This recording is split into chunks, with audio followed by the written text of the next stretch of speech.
and welcome to today's Reiki session. We're going to continue our gratitude journey across all of our wellness domains, and today we're going to be focusing on our cognitive wellness.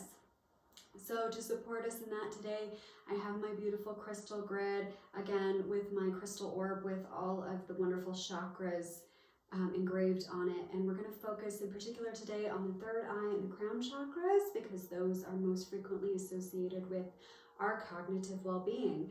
So I'm going to invite you to get comfortable, relax, allow the eyes to close, deepen the breath as we go ahead and get started.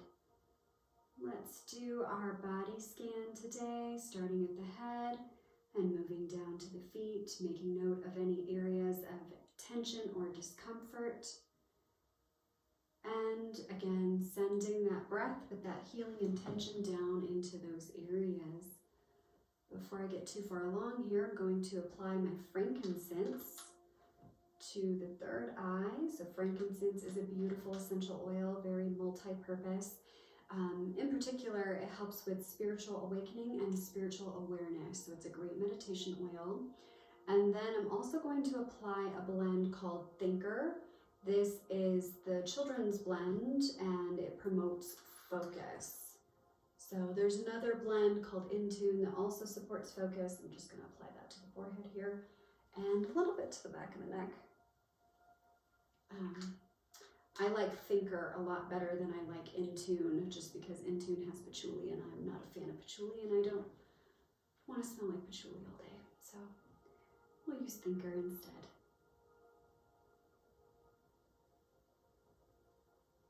So now that your scan is complete and you are actively sending the breath into the areas where you require a little bit more support, a little bit more love, again, feel free to place those hands as you're able on the areas that need more support.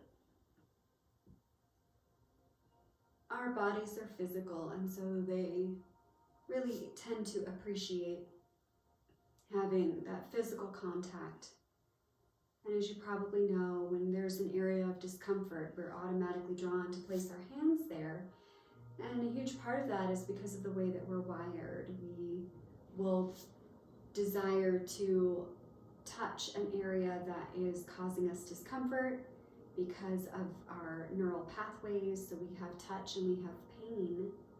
And so when we place the hands on an area where it's painful, we're automatically tapping into our nervous system to reduce pain, because that pathway for touch is a lot stronger than the pathway for pain. So when you apply even just a little bit of pressure to an area, it tends to reduce the pain of that area. So again, you can just keep that in mind as we're going through. If you've got any areas of discomfort or tension, just making note of that.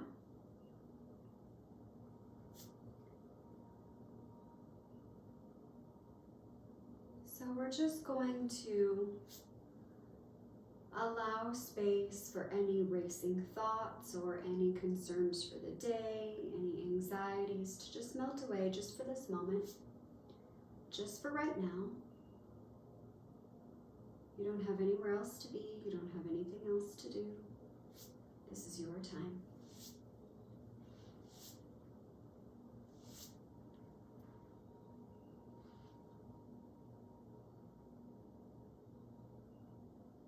So with regard to our cognitive well-being, our ability to think and process information, our ability to recall and make judgments, if perhaps you're feeling a little bit foggy or unclear, perhaps a little confused or even frustrated, feeling overwhelmed, things of that nature, we're just going to create space to just allow that to be. No judgment, no pressure. We're just going to allow it to be. We're going to make note of it. Just like we would observe the shape of a leaf, the color of the sky. Just going to release any attachment to any of those feelings just for right now, just for this moment.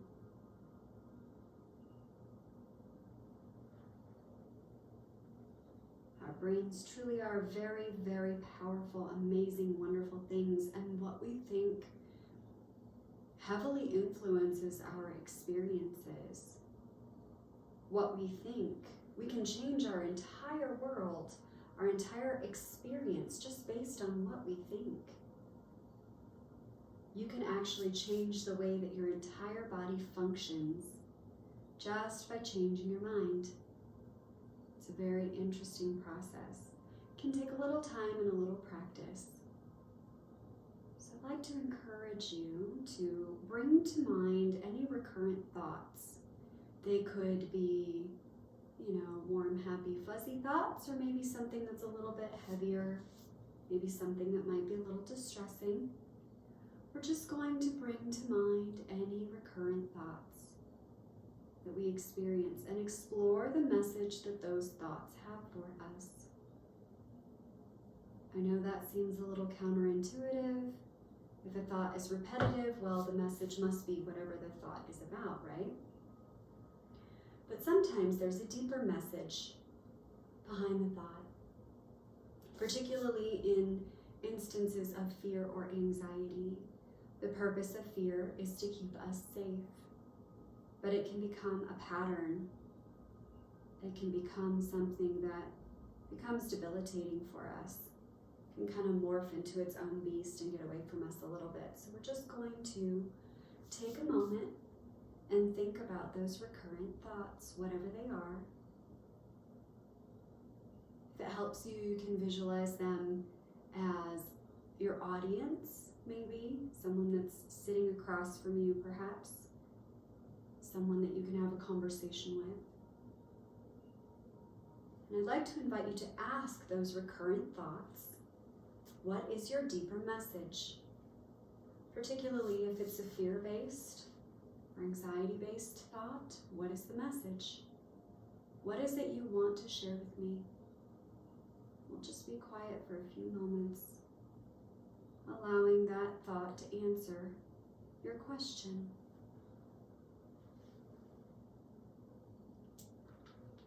If you're having some struggles with this, I'm going to apply a little passion, inspiring blend just to the temples here, creating a space for you to get the answers you seek.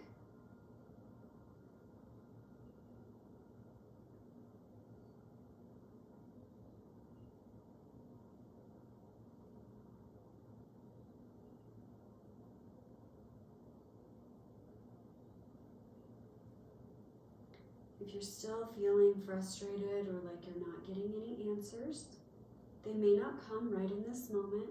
There's no need to force it. There's no need to develop any anxiety or distress. The answers will come in time. And I've definitely found in my own journey that when I ask for an answer, it doesn't always show up immediately, but it always shows up. Sometimes when I ask the question, I'm not always in the best headspace to receive an answer, but when I am, the answer comes. So I'd just like to encourage you, if you're not receiving any insight in this moment, that doesn't mean that you won't. Maybe now is just not the right time. Maybe we're not quite receptive enough just yet. Maybe there's a few things that need to get decluttered first. I will say that answers tend to come most frequently when you're either distracted by something that doesn't require a lot of cognitive or mental effort. So like when you're doing a repetitive task like driving, for example, most of those functions are on autopilot. You're still paying attention, you're still alert, but you are not necessarily needing to concentrate quite so much on a routine drive as you would doing other things. I also get a lot of answers when I'm in the shower or bathtub and before I fall asleep. Not always the most helpful time, especially if I need to write them down, but at least they come. And it's kind of good to notice those patterns.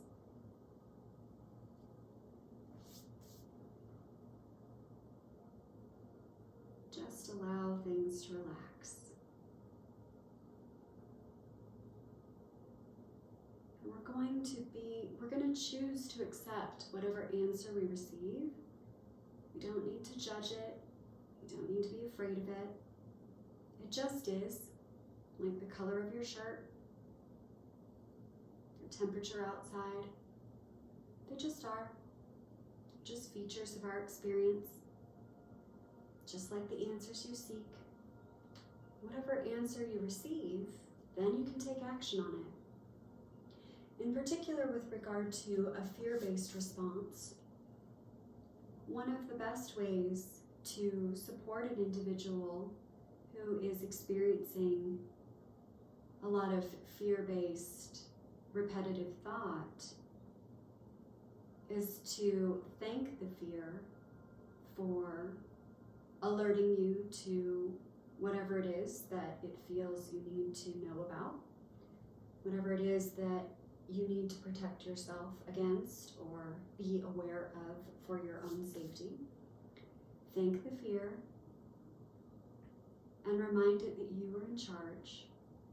Remind the fear that you are the one who makes the decisions about what is a threat and what is not. Remind the fear that it's already done its job. It doesn't need to remind you anymore.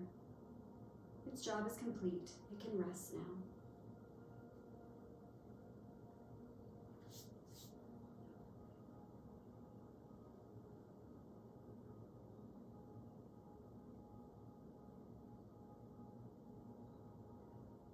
Meditation is an excellent way to manage these recurrent thoughts, particularly if they feel heavy or anxious. A great way that I've found to shift these kinds of things in my own life is twofold. I have a daily gratitude journal, which has helped to shift my focus away from things that seem dark and heavy.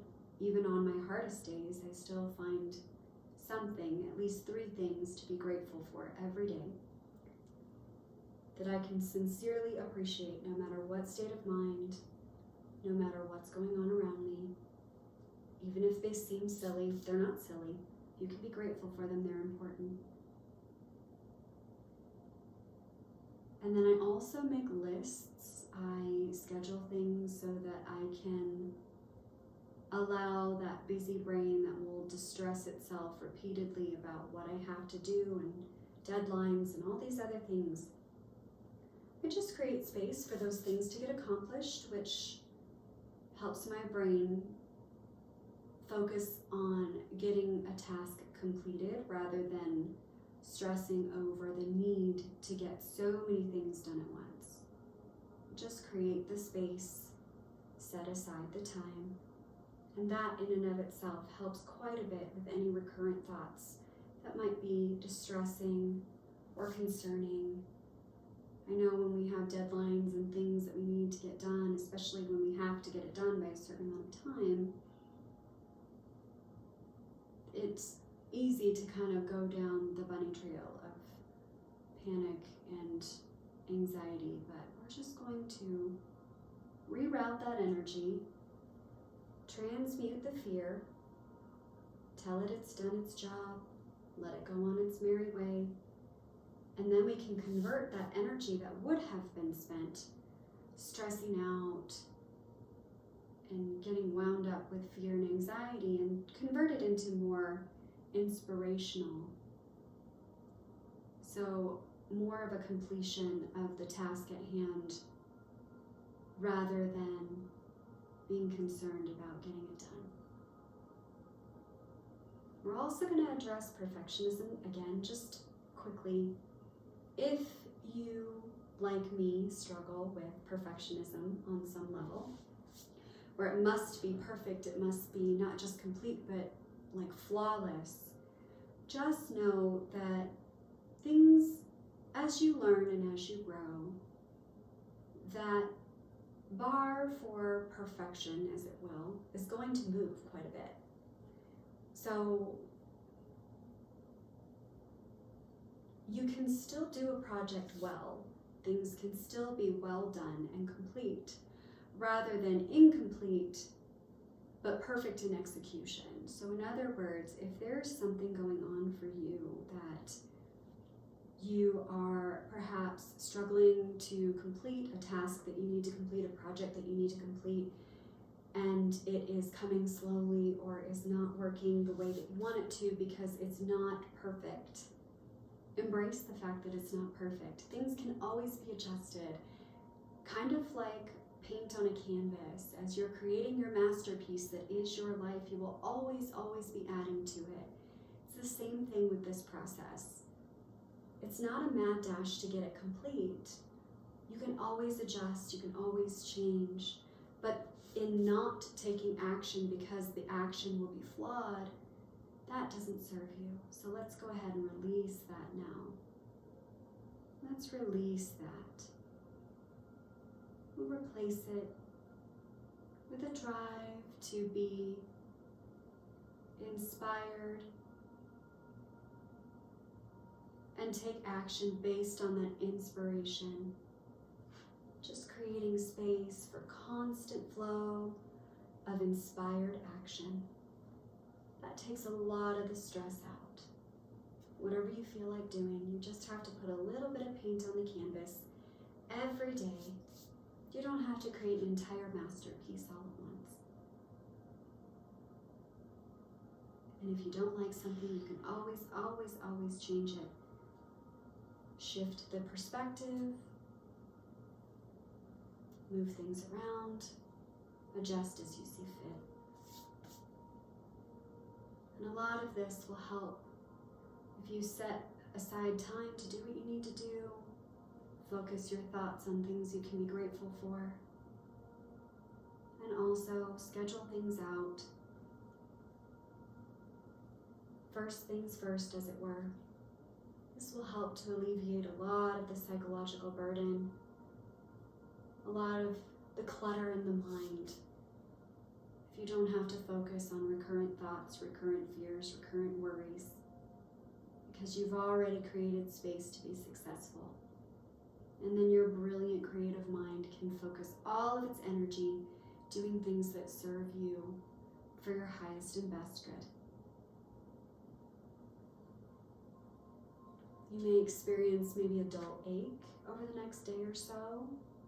Again, our body's just trying to catch up with all the energy that we're releasing right now. If you find yourself in particular susceptible to headache, I encourage you to drink lots and lots of water. And I invite you to place the hands. So you're going to put one palm of one hand on the forehead, palm of the other hand on the back of the head, and you're just going to kind of gently embrace the head. There's no pressure here, just gently embrace the head. What this does is encourages blood flow into the brain, into the forehead, and the back of the head. And it also, again, remember we talked about how our physical bodies, they like to have physical touch. And so we're just encouraging that energy to kind of flow up into the head a little bit and create space for it to get what it wants, to get what it needs. Providing that gentle reassurance again. Sending that love with that healing intention through the hands into the head. And again, there are some Reiki positions. You can place the hands cupped gently over the eyes. If you need that support, you can place the hands gently above the ears, over the ears, around the jaw. Whatever best serves you. There's no wrong way. Just don't poke your eyes. All right, I'm going to invite you to move the body, do a little stretch, allow the eyes to flutter open, begin to come back into this space and this time.